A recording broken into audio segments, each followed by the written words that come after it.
اور اقبال کہتے ہیں غیرت ہے بڑی چیز جہان تگ و دو میں، پہناتی ہے یہ فقر کو تاج سردارا۔ میں عرض کروں گا کہ اپنی آپ جب توجہ کا قبلہ اللہ رسول کو بنائیں گے تو رب فرماتے ہیں وَيَرْزُقْهُ مِنْ حَيْثُ لَا يَحْتَسِبُ، میں نہ تجھے وہاں سے رزق دوں گا جہاں سے کبھی تیرا گمان بھی نہیں کیا ہوگا، یہاں سے بھی مل سکتا ہے، تو نے سوچا بھی نہیں ہوگا۔ بخاری شریف میں حدیث ہے، حضرت جابر ابن عبداللہ فرماتے ہیں نبی پاک صلی اللہ علیہ وسلم نے 300 لوگوں کا ایک لشکر روانہ کیا کسی مہم کے لیے، کسی جہاد کے لیے۔ حضرت ابو عبیدہ بن جراح رضی اللہ تعالیٰ عنہ امیر لشکر تھے۔ فرماتے ہیں غربت اتنی زیادہ تھی، بھوک اتنی زیادہ تھی کہ ایک ایک کھجور دن میں ایک وقت کھانے کو ملتی تھی، اور کچھ دن ایسے آئے کہ اب کھجور بھی نہیں مل رہی۔ فرماتے ہیں اتنی زیادہ بھوک لگی مجاہدین کو 300 بندہ پتے کھا کے گزارا ہونے لگے۔ یہ بخاری میں موجود ہے۔ آپ فرماتے ہیں کہ دریا کے کنارے ہمارا پڑاؤ تھا، ٹھہراؤ تھا، جب بھوک سے نڈھال ہو گئے نا وَيَرْزُقْهُ مِنْ حَيْثُ لَا يَحْتَسِبُ، اللہ وہاں سے روزی دیتا ہے، گمان بھی نہیں ہوتا۔ فرماتے ہیں ایک مچھلی اللہ تعالیٰ نے دریا کے کنارے بھیجی، فرماتے ہیں وہ تھی تو مچھلی پر پہاڑ جتنی تھی۔ بخاری میں لفظ ہیں، حضرت جابر ابن عبداللہ رضی اللہ تعالیٰ عنہ فرماتے ہیں 300 آدمی 18 دن تک اس مچھلی کو کھاتے رہے، مچھلی ختم ہی نہیں ہوئی۔ مچھلیاں نہیں، مچھلی کہتے ہیں 18 دن 300 بندہ کھاتا رہا، مچھلی ختم ہی نہیں ہوئی۔ اور فرماتے ہیں کہ اس کی ہڈی نکال کے، کانٹا کہیں گے آپ اپنی زبان میں، کہتے ہیں وہ نکال کے نا تو اس کو کھڑا کیا نا جب، تو اونٹ کجاوے سمیت اس کے بیچ سے گزر جاتا تھا، 2 اس کے کانٹے جوڑے۔ فرماتے ہیں وہ اس کا گوشت ہم کھاتے تھے اور اس کی چربی بطور تیل کے ہم جسموں پہ ملتے تھے، بیماروں کو اس سے سکون آتا تھا، تندرستی شفا ہوتی تھی۔ فرماتے ہیں ہم کھایا بھی ہم نے، اور کچھ لے کے ہم مدینے بھی گئے، اور قربان جائیں نبی پاک نے بھی اس میں سے کھایا۔ ہم نے عرض کی حضور یہ معمہ کیا ہے، یہ ماجرا کیا ہے؟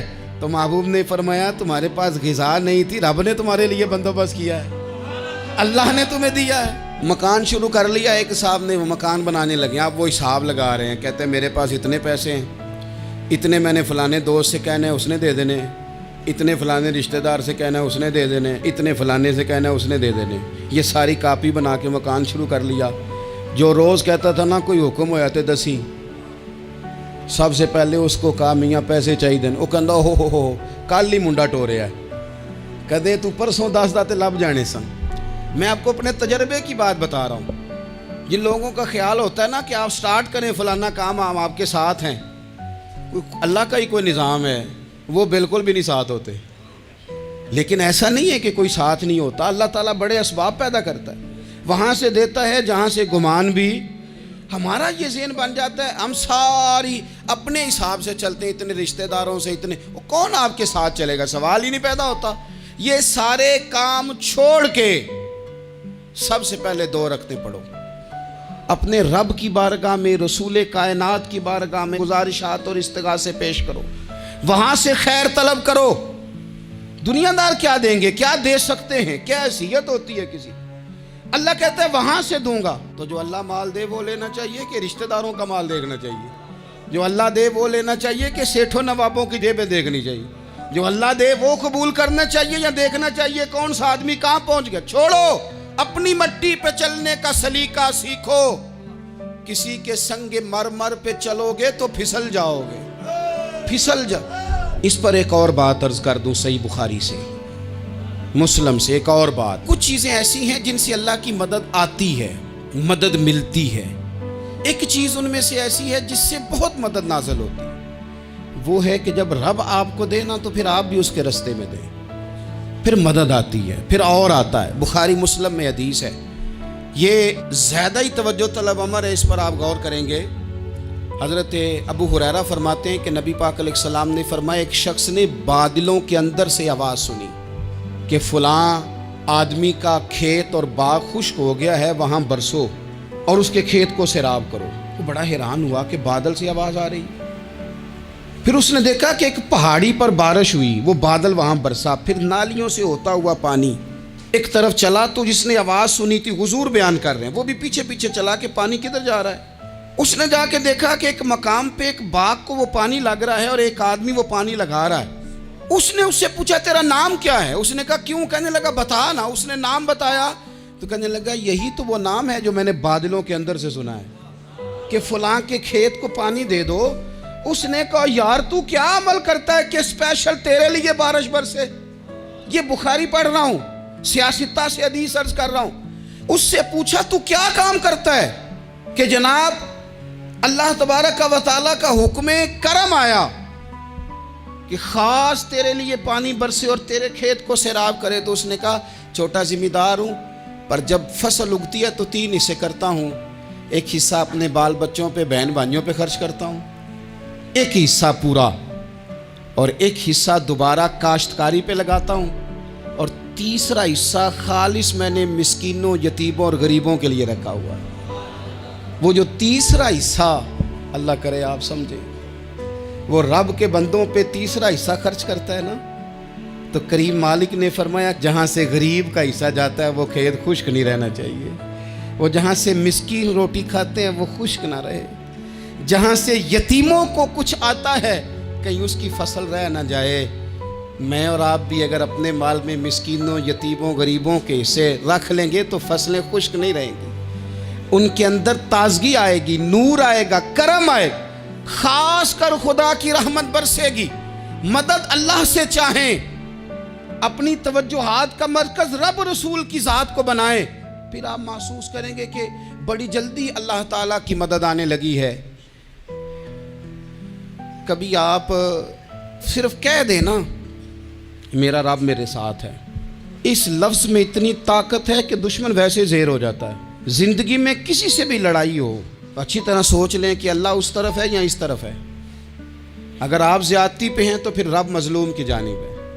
اگر اللہ کی مدد آپ کے ساتھ ہے تو دنیا کی کوئی طاقت آپ کو گرا نہیں سکتی، اور اگر آپ مظلوم کے مقابلے میں ظالم بن کے آپ کھڑے ہو گئے ہیں اور آپ نے رویہ وہ اختیار کیا ہے کہ جس میں مدد نہیں آئے گی، تو پھر یاد رکھ لیں کہ آپ کوئی بھی ہیں، کہاں بھی ہیں، آپ کمزور ہیں۔ طاقتور تھے ابتدائے اسلام میں، ظاہری طاقت تھی کفار مکہ کے پاس، وہ ڈنڈوں سے مارتے تھے غریبوں کو، ان کے ہاتھوں میں ڈنڈے تھے، پر خدائی طاقت ان مظلوموں کے ساتھ تھی۔ صاحب زرقانی نے لکھا ہے حضرت زنیرہ رضی اللہ تعالیٰ عنہ ایک لونڈی ہیں، غریب ہیں، ماڑے دا کی کام محمد نس جانا یا رونا، غریب سادی بی بی اور لونڈی کنیزہ، ایک مشرک کی کنیزہ تھی، انہوں نے کلمہ پڑھ لیا، وہ ڈنڈوں سے مارتا، دروں سے مارتا، تکلیف دیتا۔ حضرت زنیرہ رضی اللہ تعالیٰ عنہ کو اتنا مارا، اتنا مارا۔ اب آپ ایک اور پہلو پر بھی غور کریں، مار بھی پڑ رہی ہے پر خدا ادھر ہی ہے، اللہ کی مدد ادھر ہی ہے۔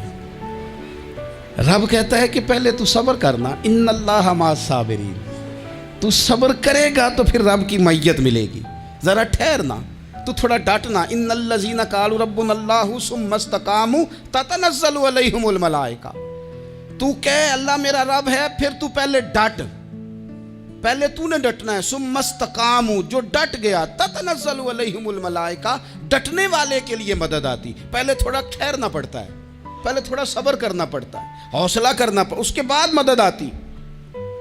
مار پڑ رہی ہے، مارا جا رہا ہے حضرت زنیرہ کو، ان کا مالک جو ہے ظاہری آقا وہ مار رہا ہے، یہ کنیزہ ہے، اتنا مارا، اتنا مارا، ان کی بینائی چلی گئی، نظر آنا بند ہو گیا۔ ابو جہل آیا اور کہنے لگا زنیرہ دیکھا نا ہمارے بت تیری آنکھیں لے گئے، معاذ اللہ، لات و منات ہمارے بتوں نے تجھے اندھا کر دیا۔ اب ایسا نہیں ہے کہ بی بی روتی جا رہی ہے، روتی جا رہی ہے، مایوسی مایوسی، معاذ اللہ، پریشانی، غریبی بڑی ہے، پوچھنے والا کوئی نہیں، یہ باتیں نہیں۔ کیا جملے ہیں خاتون کے، کیا لفظ ہیں۔ ابو جہل نے تنزیہ کہا، معاذ اللہ، کہنے لگا دیکھا نا ہمارے بتوں نے تجھے اندھا کر دیا۔ تو جناب زنیرہ آنکھوں کی بینائی گئی ہے، رات کو گئی ہے، دکھ ابھی تازہ ہے، لیکن اللہ پہ جو توکل ہے، اپنے مالک سے جو رشتہ ہے، وہ اتنا مضبوط ہے، اتنا طاقتور ہے، اس میں اتنی گہرائی ہے کہ حضرت زنیرہ بول کے نا اتنی قوت سے بولی، اتنی طاقت سے بولی کہ پورے کفر پر لرزہ طاری ہو گیا۔ فرمانے لگی تمہارے بتوں کی کیا اوقات ہے کہ میری بینائی لے جائیں؟ یہ میری رب کی حکمت کا تقاضا ہے۔ جب تک اس نے چاہا زنیرہ دیکھتی رہی، اور جب اس نے چاہا زنیرہ کی آنکھوں کی بینائی چلی گئی، اور اگر وہ چاہے گا نا تو بینائی واپس بھی کر دے گا۔ اگر ہو ذوق یقین پیدا تو کٹ جاتی ہیں زنجیریں، اگر وہ چاہے گا تو بینائی آ بھی جائے گی۔ حضرت زنیرہ نے رات کو یہ لفظ کہے، ابو جہل اور سارے کفار ڈر کے سن کے چلے گئے۔ آپ اطمینان سے آ کے بستر پہ سوئی، جب سویرے اٹھی تو اللہ نے آنکھوں کی روشنی واپس کر دی تھی۔ آنکھوں کی اب چھڑی پکڑی ہے، بازاروں میں گھومتی ہیں، کہتی ہیں بلاؤ کدھر ہے تمہارے نعت و منات، دیکھو میرے رب نے روشنی واپس کر دی۔ آ کر میرے ساتھ ادھر آ، ستمگر ہنر آزمائیں، تو تیر آزما ہم جگر آزمائیں۔ بیمار لوگوں یاد رکھو، کہہ دیا ڈاکٹر نے کہ تو بڑا بیمار ہے، تو بڑا کمزور ہے، یہ ہو گیا وہ ہو گیا، تو ڈاکٹر اپنے علم کے مطابق بات کر رہا ہے، ہوگا تو وہ جو میرا رب چاہے گا۔ کمزور ہو جانا، پریشان ہو جانا، تکلیف میں آ جانا، پتہ نہیں بات ہو گئی ہے تو جانے کیا ہو جائے گا۔ اپنی زندگی کے اندر اپنے رب سے رشتہ مضبوط کریں، رسول کائنات سے رشتہ مضبوط کریں، اللہ والوں سے رشتہ مضبوط کریں۔ حضرت زنیرہ نے پیغام دیا کہ زندگی میں جو جینا چاہتے ہیں تو وہ رب کا نام لے کے جی سکتے ہیں، جو اپنی زندگی میں خوشیاں دیکھنا چاہتے ہیں تو رسول اللہ کے نام پر خوشیاں دیکھی جا سکتی ہیں۔ توکل کی بنیاد پر بندہ خوشیاں لے سکتا ہے، اور اگر انسان میں توکل نہیں ہے تو پھر وہ اس کالے جادو سے بھی ڈر رہا ہے، وہ نیلے سے بھی ڈر رہا ہے، وہ پیلے سے بھی ڈر رہا ہے، وہ فلانے سے بھی ڈر رہا ہے، وہ میرے خلاف فلانا رشتہ دار سازش کر رہا ہے تو ڈر رہا ہے، فلانا میرے بارے میں یہ کر رہا ہے تو ڈر رہا ہے، وہ پتہ نہیں دنیا ادھر ہو جائے گی تو کیا ہو جائے گا، اٹھ باندھ کمر کیوں ڈرتا ہے، پھر دیکھ خدا کیا کرتا ہے۔ تو اس ساری گفتگو کا نچوڑ آپ کو یہ عرض کیا ہے، سب سے پہلے تو یہ کہ میدانوں میں مدد بھی اللہ کی، رزق میں مدد بھی اللہ کی، فصلیں خشک ہوں تو مدد پھر بھی اللہ کرے، تو پھر ساری مدد، اور اگر انسان بیمار ہو تو پھر بھی مدد اللہ کی۔ تو اپنے اللہ کی جانب توجہ کو بڑھائیں، آپ اللہ